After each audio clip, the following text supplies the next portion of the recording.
Donné pour la première fois l'extrait biblique que Cathy vient de lire, sur lequel nous allons nous arrêter ce matin, nous montre une facette de Jésus assez rare.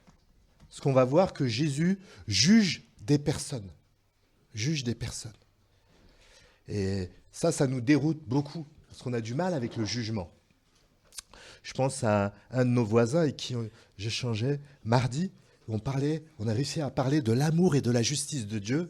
Et m'a dit, l'amour, ouais, j'adore. La justice de Dieu, bof. Il n'aimait pas trop. Je pense même à lundi où un collègue m'a envoyé un message où à un moment il écrit « Peu importe les autres, je ne juge pas ». Donc pourquoi, au cœur de notre texte que nous venons de lire, Jésus juge des personnes ce matin? C'est une grande question que nous allons nous poser. Alors, on est dans notre parcours de la vie de Jésus dans l'évangile de Marc, où Jésus nous est présenté comme l'homme le plus important, même comme Dieu lui-même. Et si Jésus interpelle ce matin et se montre sous une facette assez rare, c'est parce qu'avec force, il veut entraîner dans une vie plus fructueuse. Et ce matin, l'idée, c'est rappeler que suivre Jésus, c'est récolter des fruits pour lui. Voilà ce que nous allons voir dans le début du chapitre 11. On avait parcouru avec Gaël et Nicolas dimanche dernier le chapitre 10 lors des dernières semaines où le chapitre 10 parlait de choses déjà importantes. Il parlait de relations intimes, de sexualité, de mariage. Il parlait d'argent. Il parlait aussi de l'envie de briller devant les autres. Et c'est des choses qui prennent facilement la première place dans nos vies. En fait, Jésus nous appelle à une vie à contre-courant des aspirations naturelles. Une vie à contre-courant qui, loin d'être terne, nous permet au contraire de porter des beaux fruits bien juteux pour lui.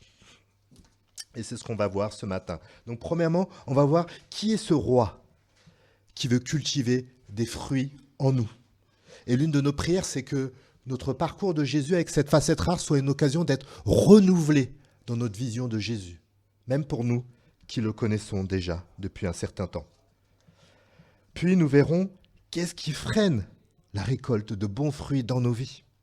Parce que Jésus met le doigt dessus, avec force. Mais dans sa grâce, nous allons voir que Jésus ne va pas nous laisser dans cette interpellation. Au contraire, il nous présente deux ingrédients à portée de main. Oui, il n'y a qu'à les cueillir pour vivre, grâce à lui, une vie fructueuse. Je vous invite à la prière. Seigneur, merci pour ta parole, comme on a chanté tout à l'heure. C'est toi qui l'as inspirée, Seigneur. Fais de nos cœurs des terres fertiles, Seigneur. Que ton Saint-Esprit nous accompagne, Seigneur, dans l'écoute de cette parole, dans la méditation de cette parole, dans l'étude de cette parole. Que ce Saint-Esprit touche nos cœurs, Seigneur, au plus profond, Seigneur. Fais-nous la grâce de nous laisser humblement toucher par ton cœur, Seigneur, et entraîner dans ce que tu veux nous dire, Seigneur, pour pouvoir le vivre grâce à ton esprit. Accompagne-nous dans cet instant, Seigneur. Amen. Donc Marc 11, versets 1 à 25. Alors première étape, qui est ce roi qui veut cultiver des fruits en nous? Donc juste un peu peut-être la relecture des premiers versets. Alors qu'ils approchaient de Jérusalem, à la hauteur de Bethphagée et de Béthanie, près des monts des Oliviers, Jésus envoya 2 de ses disciples en leur disant « Allez dans le village qui est devant vous. Dès que vous serez entrés, vous trouverez un ânon attaché que personne n'a encore monté. Détachez-le et amenez-le ici. Si quelqu'un vous demande « Pourquoi faites-vous cela ?» répondez « Le Seigneur en a besoin et il le renverra très bientôt. » Verset 4. Ils partirent donc, trouvèrent un ânon attaché dehors, près d'une porte dans la rue, et le détachèrent. Quelques personnes qui se trouvaient là leur dirent « Oh là, qu'est-ce qui vous prend de détacher cet ânon ?» Ils répondirent comme Jésus leur avait ordonné, et on les laissa faire. Jésus envoie ses disciples, une mission assez concrète, assez terre-à-terre, et ils obéissent. C'est lui qui a l'autorité. C'est lui le roi, c'est lui le big boss. Et vous noterez que les disciples suivent les directives de Jésus. ils appliquent la parole de Jésus de manière concrète. Pourquoi ? Parce qu'ils lui font confiance. Et ils savent que Jésus sait exactement comment les choses vont se passer. Jésus est le maître des circonstances.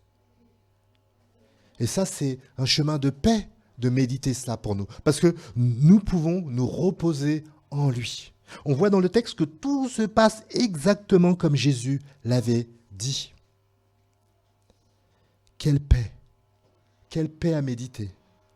Face aux situations personnelles qui nous troublent, qui nous inquiètent. Quelle paix de savoir que Jésus sait exactement comment les choses vont se passer. Nous, on est peut-être dans le brouillard, on est dans le trouble, mais lui, il sait. Il est le roi qui contrôle toutes choses. C'est lui le roi, pas nous. Et les disciples ont cette humilité de suivre les recommandations de Jésus, parce que des fois, l'orgueil nous entraîne à vouloir nous maîtriser les choses dans nos vies.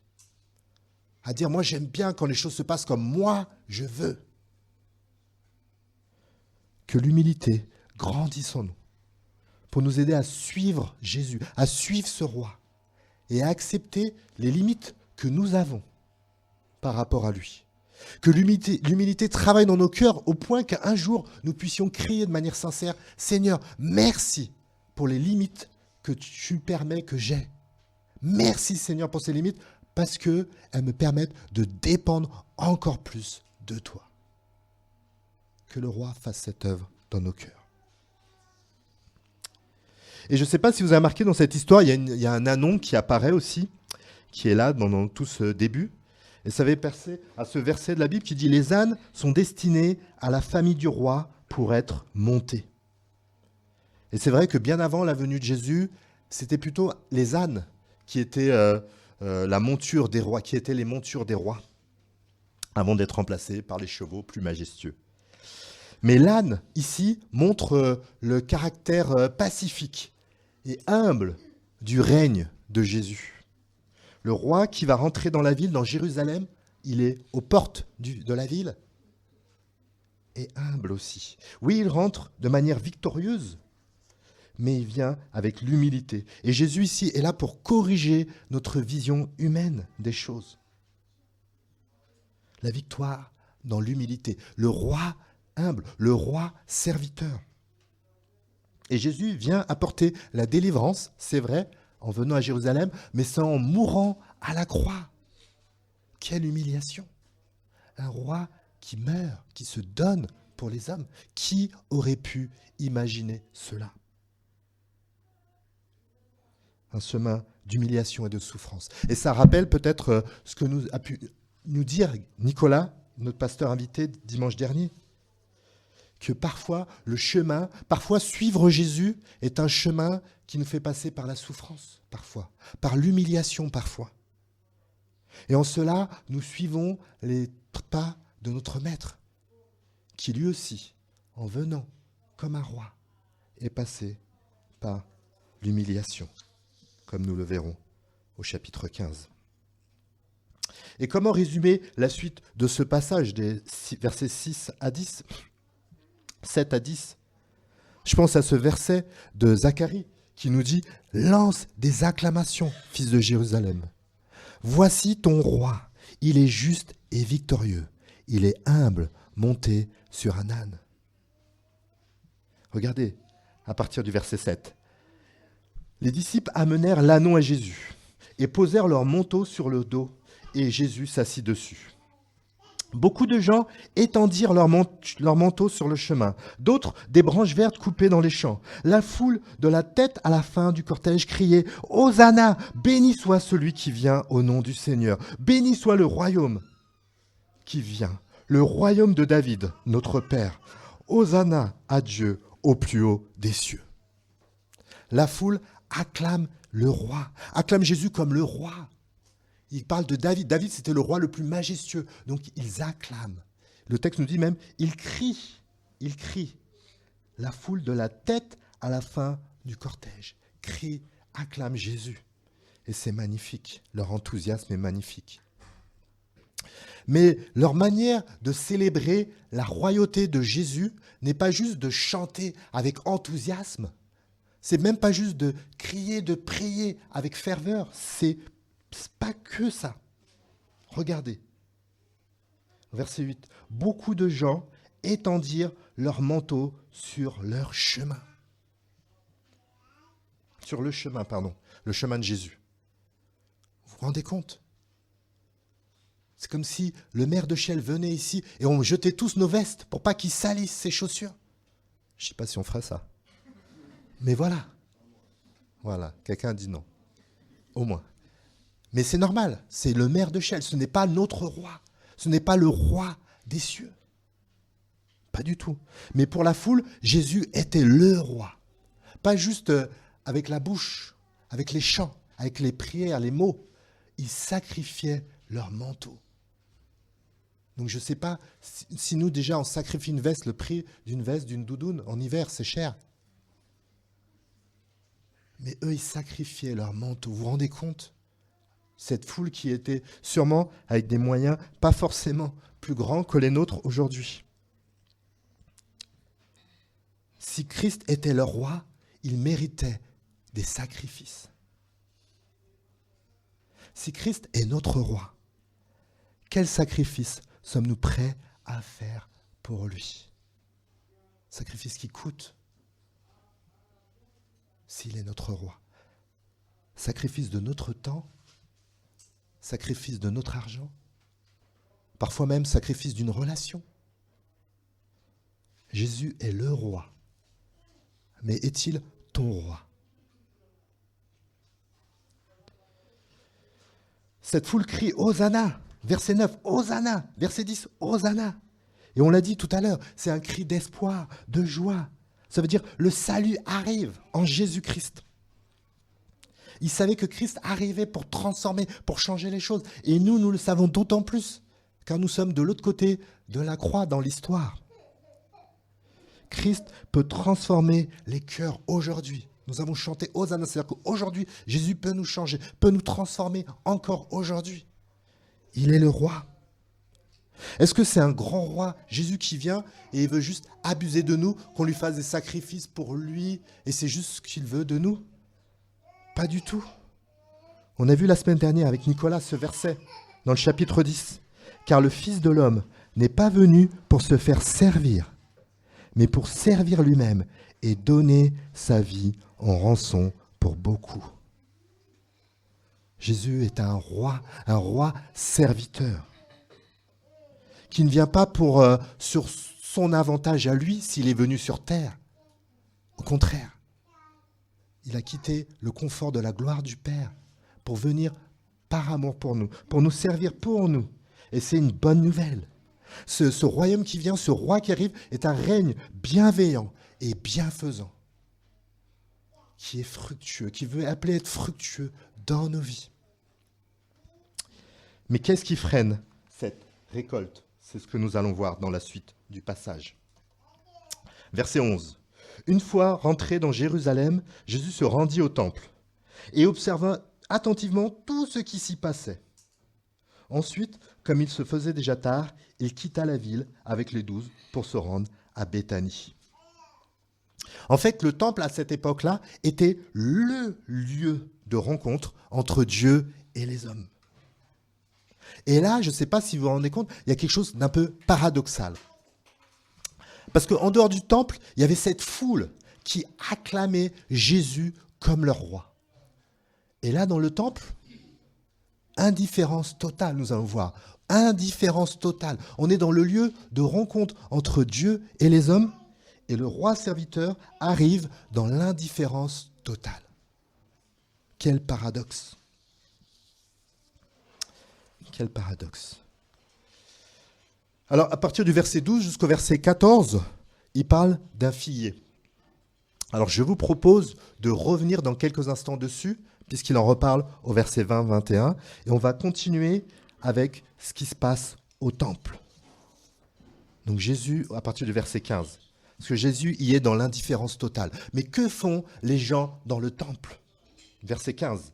Ils arrivèrent à Jérusalem. Jésus entra dans la cour du temple et se mit à chasser les marchands qui s'étaient installés dans l'enceinte sacrée ainsi que leurs clients. Il renversa les comptoirs des changeurs d'argent ainsi que les chaises des marchands de pigeons. Il ne laissa personne transporter des marchandises dans l'enceinte du temple. Alors Jésus est vraiment déçu. Que font les gens dans le temple? Alors ils sont bien occupés à plein de choses, mais pas à acclamer le roi qui arrive dans la ville. Pas du tout. Malgré leur présence au temple, dans leur vie, il n'y a pas d'intérêt, aucun ou peu d'intérêt pour le royaume de Dieu. Ils sont occupés à plein de choses, à leur business, à leurs affaires, à leurs revenus, à leur travail, à leur carrière, je ne sais pas quoi d'autre. Mais pas de consécration pour le roi.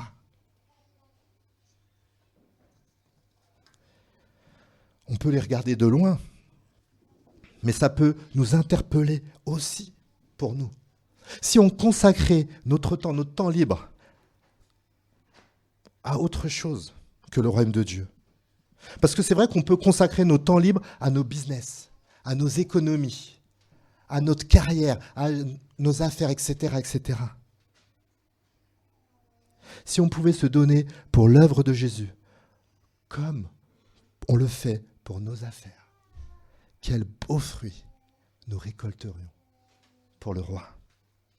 Quel beau fruit nous récolterions pour le roi. Au verset 17, il est écrit, puis s'adressant à tous, Jésus les enseigna en disant, n'est-il pas écrit, on appellera ma maison une maison de prière pour tous les peuples. Mais vous, vous en avez fait la caverne des brigands. Waouh. Il y a beaucoup d'activités, mais les cœurs ne sont pas consacrés à Dieu. Ils ne sont pas consacrés à Dieu. Et Jésus cite en fait un Jérémie 7,11, qui est une parole, c'est vrai, dure, un peu de jugement contre la classe dirigeante religieuse. Ceux qui ont été depuis le début indifférents à lui, voire même hostiles à Jésus. Ma maison, une maison de prière pour tous les peuples. Voilà la destinée qui était prévue pour ce temple. Une petite remarque, à l'époque de Jésus, dans le temple, les juifs et les non-juifs étaient séparés. Et là, Jésus annonce que son règne sera multiculturel. Dans le royaume de Dieu, chacun, quelle que soit son histoire, quelle que soit son ethnie, quelle que soit sa couleur de peau, est appelé à rentrer dans ce royaume bienfaisant et bienveillant. Comment réagissent les principaux interpellés aux paroles de Jésus? Comment ils réagissent? Verset 18. Les chefs des prêtres et les spécialistes de la loi apprirent ce qui s'était passé et cherchèrent un moyen de le faire mourir.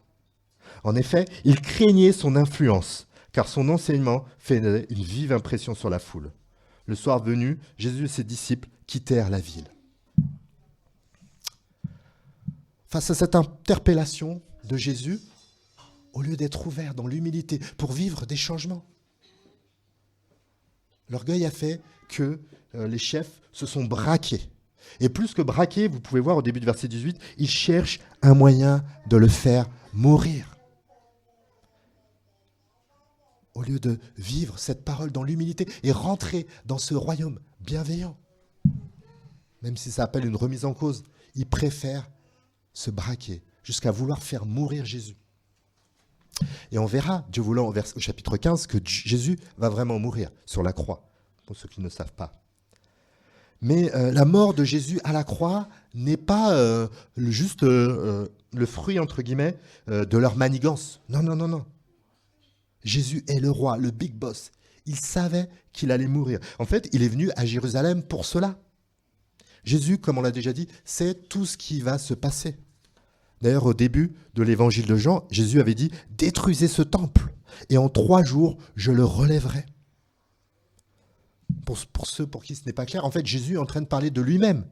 Il est le vrai temple personnifié, le temple éternel de Dieu. Il est le chemin, comme il l'a dit lui-même, de la rencontre ultime entre Dieu et les hommes pécheurs. Son corps brisé sera le temple brisé, qui va être relevé le 3e jour, par le miracle de la résurrection. Quel amour merveilleux. Revenons au figuier. On avait parlé du figuier, on l'a sauté, désolé, on va revenir dessus. Au verset 12, donc la première mention du figuier. Le lendemain, comme il sortait de Béthanie, avec eux, il eut faim. Il aperçut de loin un figuier couvert de feuillage. Il se dirigea vers cet arbre pour voir s'il s'y trouverait quelques fruits. Quand il se fut approché, il n'y trouva que des feuilles, car ce n'était pas la saison des figues. S'adressant alors au figuier, il lui dit « Que plus jamais personne ne mange de fruits venant de toi. » Et ses disciples l'entendirent. Voilà, le pauvre petit figuier. Et on en reparle au verset 20. Le lendemain matin, en passant par là, ils virent le figuier. Il avait séché jusqu'aux racines. Pierre, se souvenant de ce qui s'était passé, dit à Jésus « Maître, regarde le figuier que tu as maudit. Il est redevenu tout sec. » Alors peut-être qu'on ne comprend pas trop cette mention de figuier pour nous, aujourd'hui en 2025, mais pour les premiers lecteurs de l'évangile de Marc, c'était assez clair, c'était assez explicite sûrement. Parce que le figuier, comme la vigne, que nous verrons la semaine prochaine, représentait le peuple de Dieu dans l'Ancien Testament. C'était un symbole, un symbole. Et plusieurs versets pourraient le montrer. Je vais juste en montrer un, Michée 7, verset 1. « Hélas, malheur à moi ! Parce que je ressemble à celui qui viendrait chercher des fruits en plein été, à celui qui grappille après les vendangeurs. Mais il n'y a pas une grappe que l'on pourrait manger, et pas une figue nouvelle dont j'ai si grande envie. » Dieu, symboliquement, se présente comme un homme qui recherche des bonnes figues, des bons fruits juteux, pour les savourer. Et en fait, Dieu est à la recherche de vies transformées. De l'intérieur, pas juste de l'extérieur. Et comme Jésus, avec le figuier, on voit beaucoup de feuilles sur ce figuier, mais pas beaucoup de fruits. Au temple, il y avait beaucoup d'activités, beaucoup d'effervescence. Mais les vies, au quotidien, montraient autre chose. Et c'est vrai que c'est une interpellation pour nous, parce qu'on peut être là le dimanche, présent, sincèrement présent. Mais nos vies dans la semaine qui montrent autre chose. Est-ce qu'au travail, si l'occasion s'y prête, on s'affiche pour Jésus? Des fois, on ne veut pas s'engager et servir Dieu parce qu'on ne veut pas perturber notre vie personnelle.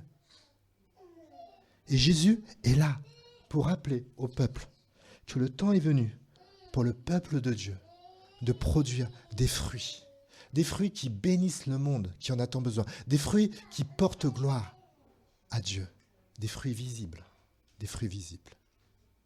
Et pour vivre cela, Jésus va nous dire dans la suite du texte que tout est à portée de main. Il va nous présenter 2 ingrédients à portée de main, quelle que soit notre culture, quelle que soit notre histoire, quelles que soient nos circonstances de vie.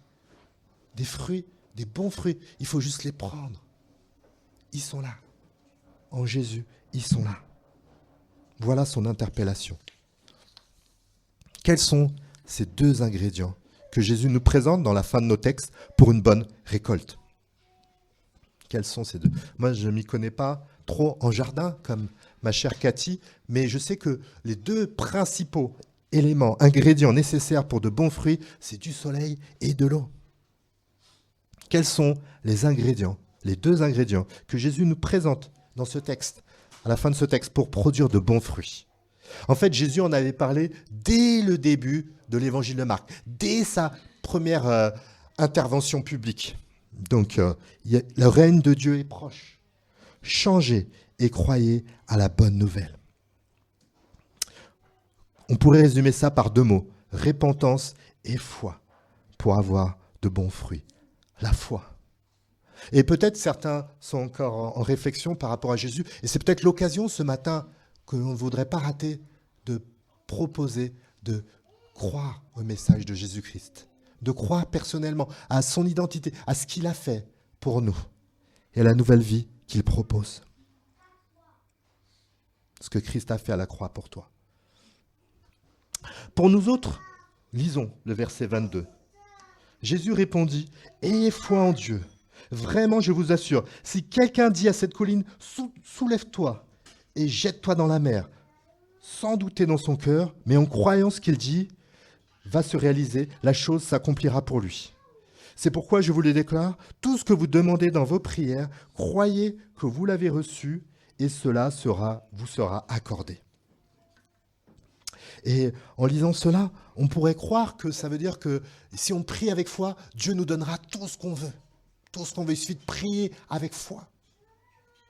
Et on pourrait prendre ça au pied de la lettre. En fait, jamais quelqu'un a déplacé une montagne de l'histoire de l'humanité.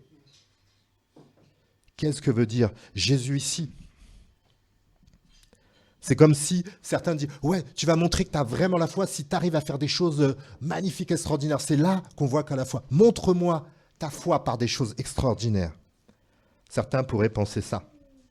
Et ça fait penser à ceux qui ont interpellé Jésus sur la croix en lui disant « Hé, toi qui détruis le temple et qui le reconstruis en 3 jours, sauve-toi toi-même et descends de la croix. »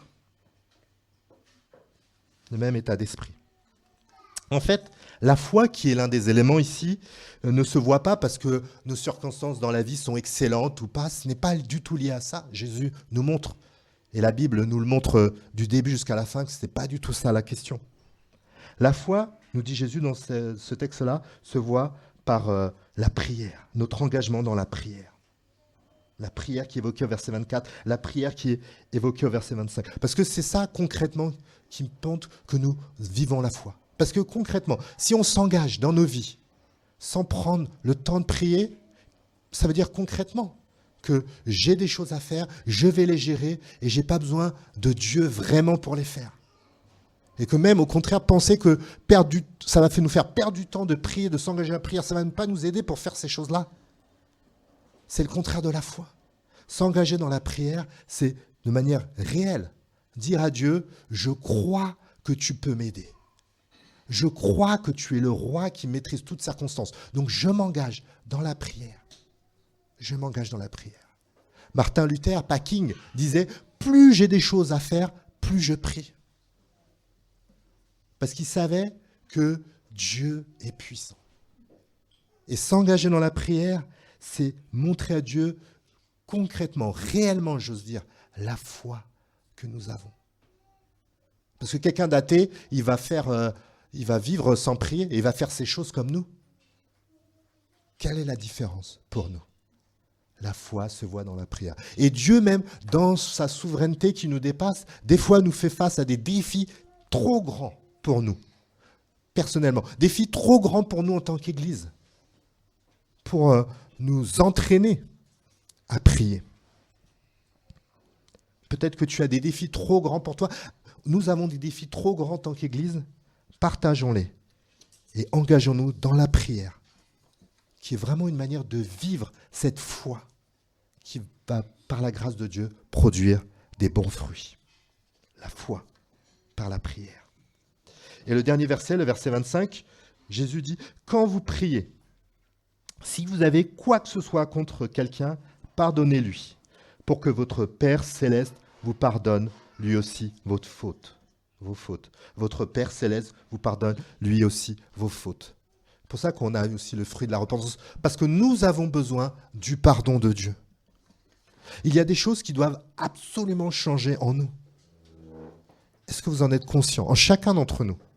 Et on ne peut pas laisser Jésus cultiver des bons fruits en nous si on n'est pas conscient de cela.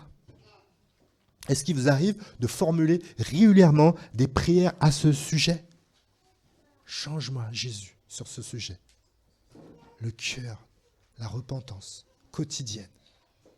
Et à travers ces prières, Jésus va nous transformer, nous changer, nous faire évoluer dans nos cœurs, dans nos vies. Repentance et foi, prière. Et tout ça est à être vécu dans la grâce, dans la grâce. Je vais citer le verset que Gaël a lu pour nous tout à l'heure, juste le début. « Je ne vis point de temple dans la ville, car son temple est le Seigneur Dieu, le Tout-Puissant et l'Agneau. » C'est dans les dernières pages de la Bible. Jean, qui était l'un de ses disciples, qui suivait Jésus, avait compris déjà qui était l'agneau, comme on l'a dit tout à l'heure. Et c'est Jésus qui s'est sacrifié pour nous. Il est le roi serviteur. Et si nous pouvons suivre Jésus, ce n'est pas parce que nous sommes meilleurs que les autres, ce n'est pas parce que nous sommes plus doués, plus forts, plus spirituels, je ne sais quoi d'autre. C'est grâce à lui. C'est grâce à lui que nous nous savons définitivement pardonnés par Dieu. Parce qu'un jour, nous avons reconnu que nous avons besoin de ce pardon et nous avons voulu avoir foi dans ce qu'il est et dans ce qu'il a fait. Et c'est en se sachant pardonnés par Dieu que nous voulons porter des fruits. Ce n'est pas pour gagner son amour, c'est une conséquence de son œuvre dans nos cœurs. Et au verset 25, Jésus parle aussi de nos relations, parce que renouvelés par Jésus, on aura aussi des relations fructueuses, des échanges, des contacts, des vies quotidiennes qui vont être fructueuses et qui vont interpeller nos contemporains. Pas parce que nous sommes forts, c'est l'œuvre de Dieu en nous. Les interpeller, des personnes de toute culture, de tous les peuples, comme disait Jésus. Parce que c'est ça notre destinée pour nous, enfants de Dieu. Notre destinée est là, elle est de participer à cette mission extraordinaire que nous a confiée le roi serviteur. Comme il le dit à la fin de l'évangile de Matthieu, tout pouvoir est entre ses mains, c'est lui qui maîtrise toutes circonstances. Et il rajoute à la fin qu'il est avec nous tous les jours. Voilà la belle mission qu'il nous donne. Et il veut la faire à travers nous, des bons fruits pour cette belle mission. Jésus ne nous laisse pas seuls et veut cultiver des fruits à travers nous. Prions. Seigneur Jésus, merci parce que c'est toi le roi serviteur, Seigneur. C'est toi que nous voulons célébrer, Seigneur. Merci pour ta venue sur terre, Seigneur. Tu as accepté de venir humilier à la croix par amour pour nous, Seigneur. Mais tu n'es pas resté dans l'humiliation. Tu as été ressuscité, Seigneur. Et aujourd'hui, tu règnes dans les cieux, Seigneur. Tu nous as préparé une place pour l'éternité, Seigneur. Et tu nous as donné ton esprit, Seigneur, pour rayonner, pour être des témoins, Seigneur. Vous aurez mon esprit et vous serez mes témoins. Et nous voulons être tes témoins, Seigneur. À Chelles, dans le nord, dans le sud, jusqu'au bout du monde, Seigneur. Pas par nos bras, par nos forces, par notre bonne volonté, par nos courages, par nos ressources, mais par ta puissance de ta grâce, Seigneur. Agissant en nous. Transforme nos cœurs, Seigneur. Change nos vies, Seigneur. Brille et développe des bons fruits juteux, Seigneur, qui vont nous faire du bien à nous, qui vont nous faire du bien entre nous et qui vont rayonner dans ce monde qui en a bien besoin, Seigneur. Amen.